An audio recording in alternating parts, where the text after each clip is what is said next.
She was a drifter with scar on her face, until a cowboy loved her, unaware she owned half the state. "Please, you have to let me hide. If they catch me, I'm dead."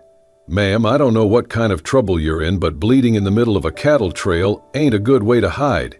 Jace Carter pulled his horse to a halt, the beast snorting at the sudden tension in the air.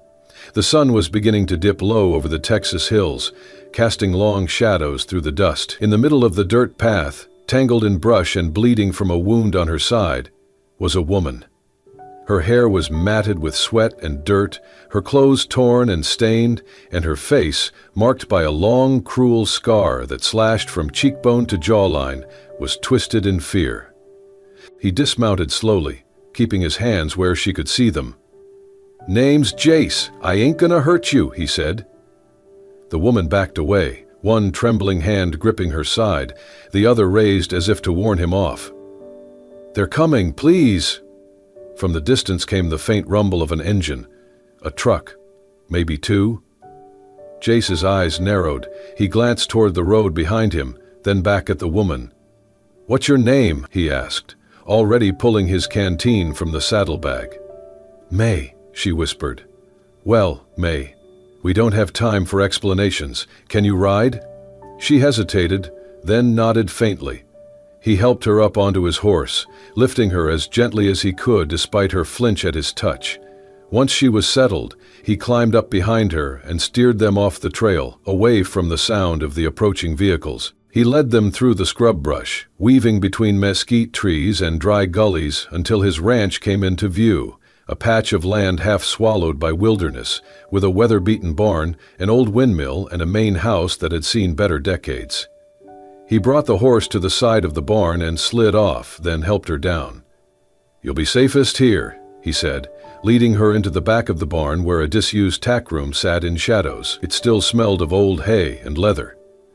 "You'll need to stay quiet. I got a few hunting rifles, but I'd rather not get into it if we can avoid it." May sank onto a bale of hay, wincing. "You're hurt," he said. "I'll live." He hesitated, then nodded and shut the door gently behind him. Minutes later, headlights swept across the front of his property. Two matte black pickup trucks rolled up the drive and came to a grinding halt. Men stepped out, 4 in total, wearing dusty boots, military haircuts, and expressions too cold to belong to neighbors. Jace walked out onto the porch, casually sipping from a chipped mug. "Evening," he said. One of the men, taller than the rest and clearly the one in charge, stepped forward. "We're looking for someone. Seen a woman come through here? About yay high, dark hair, scar on her face?" Jace furrowed his brow and shook his head slowly. "Scarred woman in this part of Texas? Can't say I have. I've only seen my cows today and they ain't talking." The man didn't laugh. "She's dangerous, may be armed. Might have taken something that don't belong to her." Jace squinted at the speaker. "Ain't no one come by here. Just me, this land, and my stubborn old gelding." One of the men walked around the porch, peering toward the barn. "Mind if we take a look?" the leader asked. "I do mind," Jace said, stepping down onto the dirt. "Private property." The two men locked eyes, tension simmering. The hum of cicadas filled the silence. Finally, the man stepped back. "You see anyone, you let us know." "I'll holler real loud," Jace replied dryly. The men climbed back into their trucks. Engines revved, tires spun, and they disappeared down the dirt road in a cloud of dust. Only when the sound faded completely did Jace turn and walk back toward the barn. Inside the tack room, May sat motionless in the corner, her eyes wide, her breathing shallow. He knelt beside her and placed the mug of water in her hands. "They're gone. For now." She looked up at him, voice cracking. "Why'd you help me?" Jace shrugged. "You looked like you'd been through hell. I ain't the type to let someone get dragged back into it." May clutched the mug tightly. "If they find me here, they'll kill you too." Jace met her gaze, steady and unafraid. "Then let's make sure they don't." The days that followed moved slow, like syrup down a tree in spring.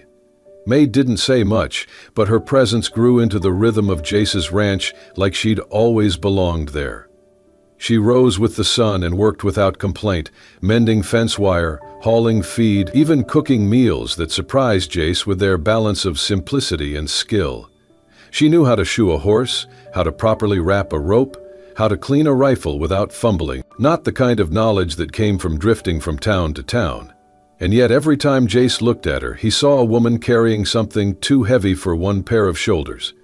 She never took off the faded red scarf she wore around her neck, always tugged slightly to one side so it half covered the long scar on her left cheek. On hotter days, she let her hair hang low over her face instead, always angling herself so people, well, mostly Jace, would not get too good a look. Jace noticed, of course, but never mentioned it. He wasn't one for pushing. What he did instead was pay attention. He watched how she avoided mirrors, how her eyes shifted when he got too close. But he also saw how gently she brushed the horses, how she hummed under her breath when making coffee, how she paused to look at the sky when she thought no one was watching. By the end of the first week, it was clear to Jace that May wasn't just passing through. She was hiding, healing, or maybe both. And though he knew better than to fall for trouble, trouble had never looked so fragile or so fierce. One evening, as the wind picked up and dusk painted the fields in purple and gold, they sat together on the fence rail, watching the horses graze in the pasture. Jace passed her a chipped mug of sweet tea and leaned back on his elbow. "You handle horses better than most ranch hands I've seen." May took a slow sip. "They don't lie to you. You hurt them, they run. You feed them, they stay." "That's simple, huh?" She nodded. "People should be more like horses." Jace chuckled lightly. "Maybe they are. Most just scared to show it." May stared out at the pasture. "This one," she said, pointing to the roan mare with the white blaze. "She startles every time she hears boots behind her. You see that?" Jace glanced at the mare and nodded. "Yeah." "She was beaten," May said softly. "I can tell. Horses remember pain, even when the wounds heal." Jace looked at her. She wasn't talking about horses anymore. May continued, her voice nearly swallowed by the breeze. "She's always listening for what might come next, never trusts the silence." He didn't say anything. Just let the silence sit between them without pressure. Then she turned to him, eyes shadowed. "I'm the same. I flinch at footsteps. I wake up ready to run. I can't stand the sound of shouting." Jace leaned forward, resting his arms on his knees. "You're safe here, May." She shook her head slowly. "You don't know that." "I do," he said gently, "because I've seen fear, lived with it long enough to know when someone's running from more than just danger." She swallowed hard. Her hand went to the scarf, tugging it a little tighter. Jace noticed, and for the first time, he spoke the truth she probably feared hearing. "You can cover that scar all you want," he said, voice calm but certain, "but you don't need to hide who you are around here." May blinked fast, then looked away. "You say that now. I'll say it again tomorrow, and the next day too," he said. "Not because I pity you, but because you're more than what hurt you." The mug trembled slightly in her grip. She set it down and stood, brushing hay from her jeans. She didn't thank him, didn't nod, didn't cry. But as she walked back toward the barn, the scarf slipped just enough for the last of the light to catch the edge of the scar, and for the first time, she didn't pull it back up. It was nearing sundown when Jace reached for the canvas duffel May kept tucked behind the feed barrels in the barn. He was searching for extra rope, but instead his hand brushed something small and cold. He pulled it out, a silver locket, worn and old, with delicate engravings that caught the dim barn light. He turned it over. On the back, in elegant cursive, were two initials, M.M. He didn't open it, didn't need to. Something in his gut said this locket wasn't just jewelry. It was a name, a past, a secret. Later that evening, he set the locket gently on the kitchen table between them. May stared at it like it was a loaded gun. "Found this while looking for rope," Jace said quietly. "Didn't open it." She didn't move. Didn't speak. "I figure if you've got a different name than what you told me, I won't hold it against you. But I won't ignore it either." May exhaled slowly, then pulled the locket toward her. Her fingers trembled as they touched the metal. "My name isn't May," she whispered. "It's Meredith. Meredith McAllen." Jace didn't flinch, just waited. She took a deep breath, then began. "My family owns more land in Texas than some countries. Ranches, oil rights, old money stretching back generations. My father ran McAllen Holdings like a kingdom. After he passed, my brother took control of the board and started selling off land illegally, hiding money, cutting dirty deals. I found out," her voice caught, but she pushed forward. "I threatened to go public. He offered me a deal, go silent, take a cut, and disappear. I refused. That night I was drugged. When I woke up, my car was in a ravine, on fire. If I hadn't crawled out in time, they would have declared me dead." Jace leaned forward. "And the scar?" She touched her cheek unconsciously. "From the crash, and maybe from the betrayal more than the glass." She opened the locket then, and inside was a photo, an old one, of her younger self, smiling with her father beside a horse, both dressed in full Western regalia. "I ran," she said, "took files, flash drives, documents, everything that proves what they've done. I've been hunted ever since." Jace sat back, processing. "So why here? Why this place?" "I didn't plan it," she said. "My truck broke down 3 towns over. I ran when I saw them again. I didn't mean to stumble into your land." "But you stayed," she nodded, "because for the first time in my life I could breathe. I wasn't a name, I wasn't an heir. I was just May." She rubbed her face, frustrated. "I have money, I have power, I have land I technically still own. But none of it matters. I don't sleep through the night. I flinch at every knock. I keep waiting for someone to drag me back into that life." Then her voice cracked, and the walls she had built crumbled in a single sentence. "I have everything, except peace." Her head dropped into her hands as the tears came fast and raw. Jace reached across the table and took her hand, firm but gentle. "Then we start there," he said softly, "with peace." She looked up, eyes red and tired. "You're not scared? Not even a little?" "Course I'm scared," he said, smiling faintly. "But fear never stopped me from doing what's right." She gave a broken laugh, wiping her cheeks. "You're either brave or stupid." "Bit of both," he replied. She squeezed his hand. "Thank you." "You're welcome," he said. "Now finish your tea. You've got land to defend and a world to take back. But not tonight. Tonight, you rest." And for the first time since she'd run, Meredith McAllen let herself believe that maybe, just maybe, she wasn't alone anymore. The fire came just after midnight. It started with the low crackle of dry wood igniting in the night wind, followed by the sharp scent of smoke that curled beneath the doors of the main house. Then came the horses, whinnying, frantic, hooves thundering as the blaze lit the darkness with hungry orange teeth. Jace bolted upright in bed, heart pounding. He threw on his boots and shirt, grabbed the rifle by the door, and burst outside. The barn was burning. Flames clawed at the old roof, sparks shooting toward the sky. His first thought wasn't the structure, it was May. She'd taken to sleeping in the tack room some nights, saying the silence helped her think. "May!" he shouted, but she was already running toward him from the opposite side, her face ghost white in the firelight. "They're here," she panted. "I saw them, at least 3, circling. They set it on fire."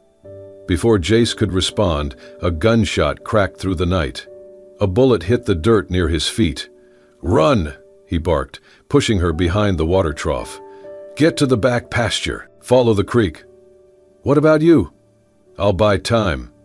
Before she could argue, he was already moving, cutting around the smoke, firing a warning shot toward the shadow near the barn. The next few moments were chaos, shapes in the dark, muffled voices, a sudden punch to the side of his ribs. Then a second man lunging from behind the wagon, tackling Jace hard onto the dirt. Fists flew, wild and brutal. He fought back with everything he had, but they were trained lamely. Ruthless. One landed a blow to his temple with the butt of a pistol, and the world went sideways. The last thing he saw was the blur of a figure disappearing into the trees. May. Darkness swallowed everything after that. When Jace opened his eyes again, it was daytime. Faint light filtered through old wooden slats, the smell of burnt wood mixed with something warm. Stew, maybe. His body screamed in pain with every breath. He tried to move, but felt a firm hand press against his shoulder. "Don't." The voice was soft, trembling, familiar. He turned his head. May was sitting beside him, eyes bloodshot, a bowl of broth in her lap. She looked exhausted, her hair pulled back in a messy knot, her scarf missing, scar fully visible in the daylight. "How long?" he managed to rasp. "3 days, she said. "You had a concussion, bruised ribs, split lip. I thought—" She swallowed. "I thought I'd lost you." He blinked slowly, the world still foggy. "I dragged you out," she said. "When they left, I came back, put out what I could, hid you in the cellar under the feed room. Stitched what I could, used every trick I know." Jace tried to sit up again, groaning. "They still around?" "No," she said. "They think I'm gone, but they'll come back." He looked at her. Really looked. She was all sharp lines and exhaustion, the scar across her face a jagged memory carved in skin. But her eyes, God, her eyes, were fire and storm and everything he'd never let himself hope for.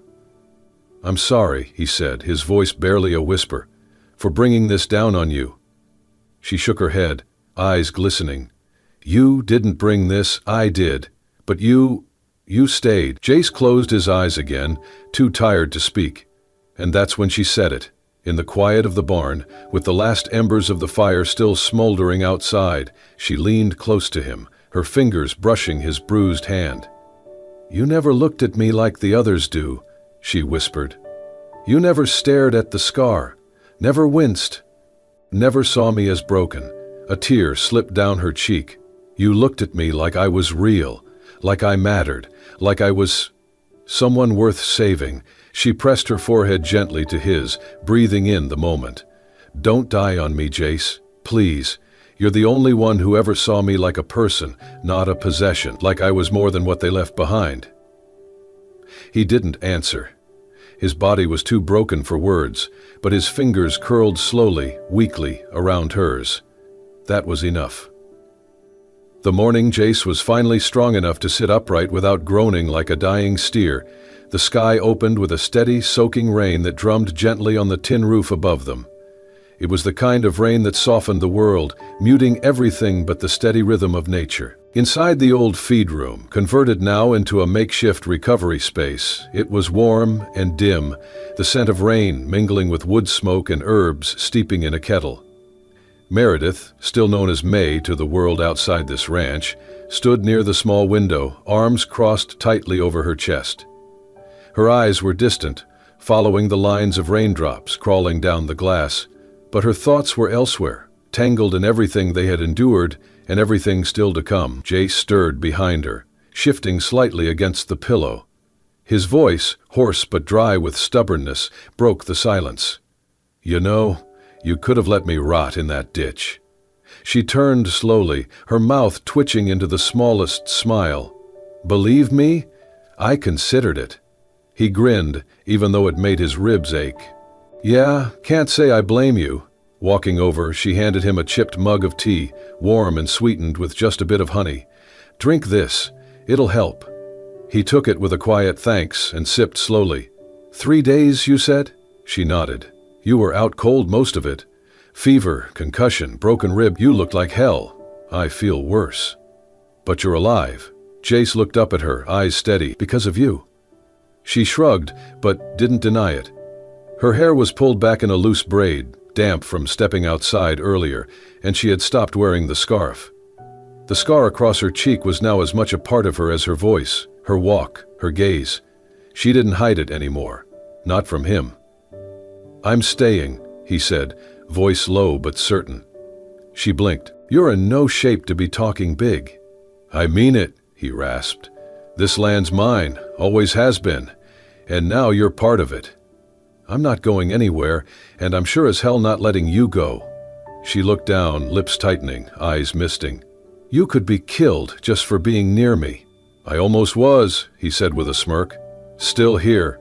She lowered herself into the chair beside his cot, her fingers fidgeting with the hem of her sleeve. "You really are stubborn." "Only about the important things." They sat like that for a moment, rain tapping softly on the roof, fire crackling nearby. Then she said it, the truth she had wrestled with in silence for too long. "I can't keep running, Jace. I thought I could, but after seeing you, after nearly losing you—" She trailed off, then found the strength again. "I choose to stay." Jace reached over and took her hand, rough fingers curling around hers. "No promises," he said. "No pretending this ends easy.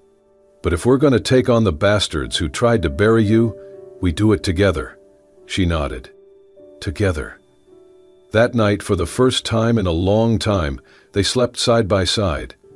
Not out of desperation or lust, but out of something quieter and deeper. Trust. Meredith lay curled beside him, head on his shoulder, one hand resting lightly over his heart. In the mornings, they pored over documents, maps, and blueprints of corporate holdings. Meredith laid out everything she had smuggled from the McAllen vaults, proof of illegal land transfers, offshore accounts, bribed officials, and coded messages between board members, names, dates, signatures. "It's enough," she said. "If we send this to the right people, they'll fall."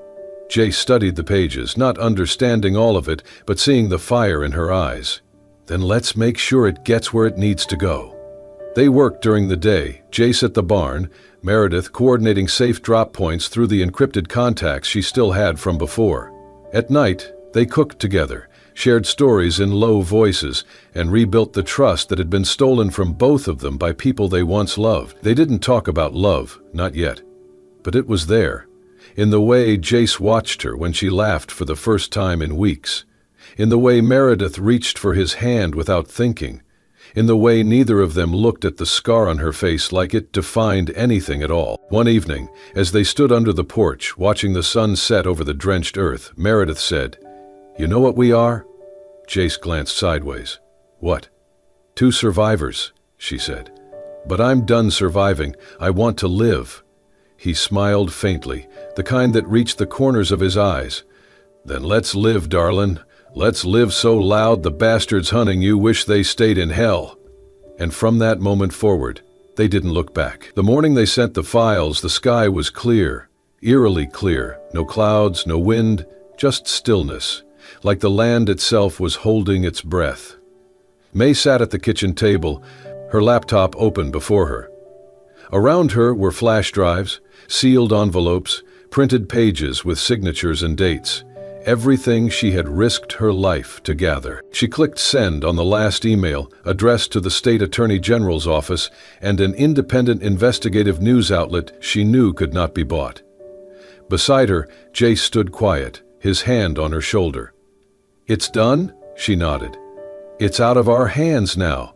But they both knew it wouldn't be that easy. 2 days later, they came. It was just past midnight when the first motion sensor tripped. Jace was already half-dressed when he heard the sound. Boots, too many of them, moving through dirt like they owned it. He grabbed the shotgun and headed out the back, signaling with a flashlight to the hills. Meredith had been working with more than just papers. Quietly, through local contacts, she had warned the few people she trusted in the community. Ranchers, outlaws turned fathers, women who ran safe houses and trailer parks. People who didn't need proof to believe her because they had all been touched by the long reach of the McAllen corruption. Tonight they showed up, not to fight for her, to fight with her. The attackers came in military formation. 5 SUVs, blacked out, headlights off, tactical gear, flash suppressors. They weren't just men, they were trained. But they didn't expect a dozen country folk who knew every inch of the land. The first clash happened near the eastern fence. Jace flanked them, fired into the air, drawing attention. Someone else dropped a tire spike under their lead vehicle. One man fell into a covered trench they'd dug the night before. It wasn't a war, but it was enough to hold them. Meredith was in the barn, safe behind the steel-reinforced tack room. She didn't want to hide, but Jace made her swear it. "You're not dying for this. Not here. Not now." By the time the sheriff's backup arrived, Alerted via a burner phone Meredith had smuggled to a friend in the DA's office, the skirmish was winding down. 3 of the attackers were on the ground, zip-tied with baling twine. 2 had fled and were caught by locals with rifles and cold anger in their eyes. The sheriff didn't ask many questions.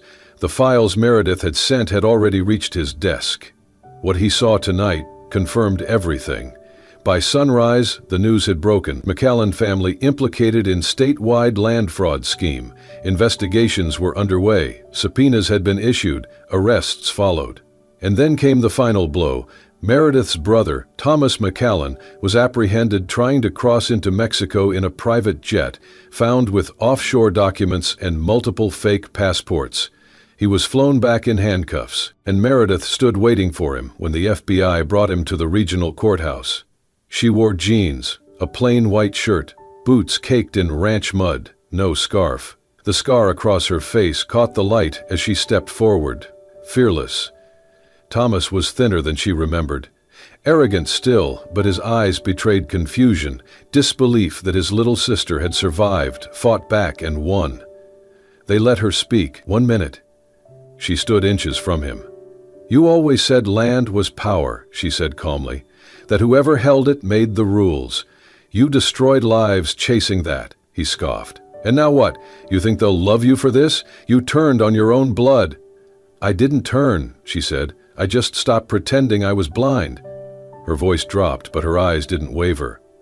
"You said land is power, but you were wrong. It's responsibility, and I'm going to use every acre you tried to steal to fix what you broke." He laughed bitterly. "You're nothing without that name." She smiled faintly. "That's where you're wrong again. I'm more now than I ever was inside your empire." He was led away after that, shouting over his shoulder, but she didn't hear the words. Behind her, Jace waited near the courthouse steps, hat in hand. When she came down, she didn't say a word, just fell into his arms. "You did it," he murmured. "We did it," she replied. Above them, the courthouse bell rang out, like a long-delayed promise finally fulfilled. The following weeks passed like a breath held too long, finally exhaled. The investigations confirmed what Meredith had fought to prove. Her brother and his partners were indicted. The McAllen name no longer whispered in power, but shouted in scandal. Her own name, Meredith McAllen, was cleared. The attempted murder charges against her brother stuck. The land was traced, restored, and many of the people who had been forcibly pushed off their homes were offered restitution. But more than that, Meredith had the chance to choose who she would be, now that she no longer had to hide. She chose May. It was the name she wore when she first felt free, when she first felt loved, not because of a title or lineage or last name, but because of who she was at her core. With her name restored and legal protection secured, she declined every interview, every invitation to return to high society. She refused to be the face of redemption for a dynasty she no longer cared to claim. Instead, she filed a series of quiet land deeds, restructured trusts, and redirected the wealth once hoarded by McAllen Holdings into something new, something real. Dust Haven Ranch was reborn. The barn was rebuilt. The fields were refenced. The house was patched and painted, still humble, but warm again. But the biggest change wasn't in the buildings, it was in the people. May and Jace opened their gates to the ones who had nowhere left to go. Women who had escaped abuse with nothing but their kids. Farmers who had lost land to bad loans and broken promises. Teenagers living in cars, out of school, out of hope. Dust Haven became more than a ranch. It became a refuge. Jace taught the boys how to build fences, how to tend to horses, how to fix an engine with little more than grit and duct tape. May taught the women how to read legal papers, how to reclaim their names, how to look at the mirror and not apologize for the past. Together they built more than a home. They built a beginning. One evening as the sun dipped low and gold poured across the hills, Jace and May stood by the newly finished split-rail fence, watching a group of kids chase each other across the pasture. Jace reached into his shirt pocket and pulled out a small velvet pouch, weathered at the corner. He turned to her. "I don't got much," he said. "Never did. But I've got this." Inside was a ring, silver, simple, with a small piece of turquoise set into the band. Not flashy, not expensive, but worn with history and care. "It was my ma's," he added. "My pa gave it to her before they ever had a house. Just had land, and sky, and promises." He gently took her hand and slipped the ring onto her finger. "I don't need a church," he said quietly. "Don't need no crowd. Just land, sky, and you saying yes." May looked down at the ring, her breath catching, then up at him, his weather-worn face, his honest eyes, the steady way he stood with her, never in front, never behind. She didn't cry. She smiled, wide and real. "Yes," she said.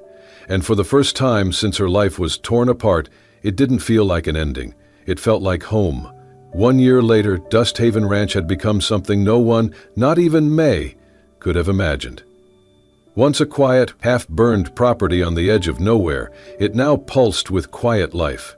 Rising smoke from the cookhouse, soft laughter echoing from the barn, and the rhythmic thump of boots on red earth. The land hadn't changed much. The hills still rolled gentle and wide, and the sky still stretched so far it felt like a second ocean above them.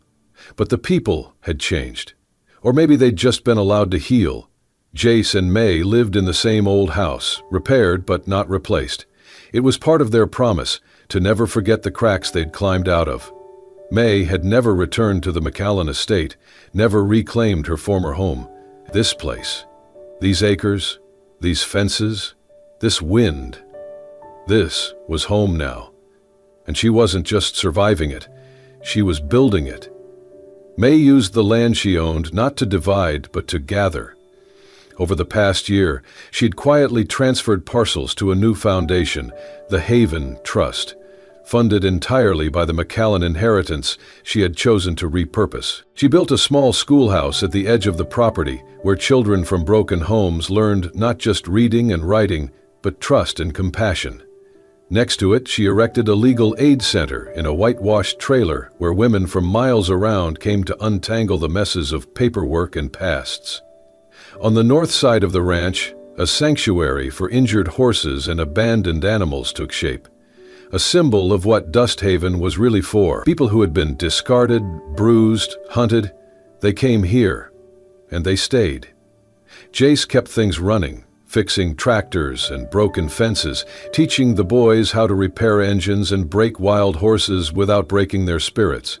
He never liked attention, never took credit, but everyone knew that without him, the heart of the place would beat a little quieter. He and May shared a love that needed no ceremonies, no rings beyond the one she wore on her left hand. Their connection was built in silence and soil, in firewood stacked high, in bruises wrapped carefully, in laughter shared over burnt coffee, and the scar on her face, it remained. Faint, silvered, a memory etched in skin, but it no longer defined her. The children didn't ask about it. The women saw it and nodded like they understood, and Jace, from the very first day, had looked through it like it was never there. "Scars fade," he'd said once, brushing his thumb across her cheek. "Love doesn't." One evening, as the sun melted into the horizon and the air turned golden and soft, May stood near the stables holding the reins of 3 small horses. Around her were 6 children, barefoot, giggling, eyes wide with a joy they'd forgotten was possible. "Easy now," she said gently, helping one little girl into the saddle. "Let the horse feel your weight. She'll carry you if you let her."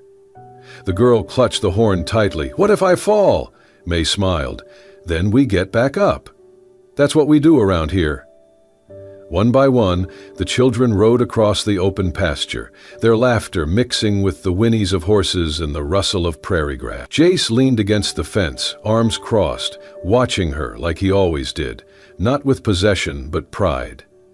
As the sky turned to fire, May rode behind the children, her own horse moving slow and steady, her silhouette long against the light.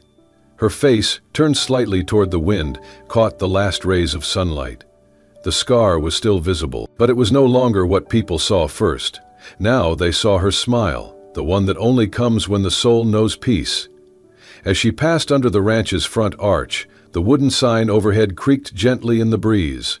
The words carved into the wood, weathered and bold, read, "Dust Haven, where scars fade and souls begin again." And beneath it, in small letters only the closest would notice, someone had etched a second line, "Founded by two survivors who chose to love louder than fear." The wind picked up, carrying laughter, hay, and the scent of something new. Not just survival, not even justice, but joy. And so, from fire and fear, betrayal and scars, came something far greater than escape. A life rebuilt, a love reborn, and a sanctuary where the broken could become whole again. May and Jace did not just survive, they chose to live, to give, and to turn their pain into purpose. If this story moved your heart, reminded you of the strength it takes to heal, and the beauty of love that sees beyond scars, then we invite you to be part of our journey. Subscribe to Soul-Stirring Stories for more tales of resilience, redemption, and the quiet power of human kindness, because here, every story is a second chance.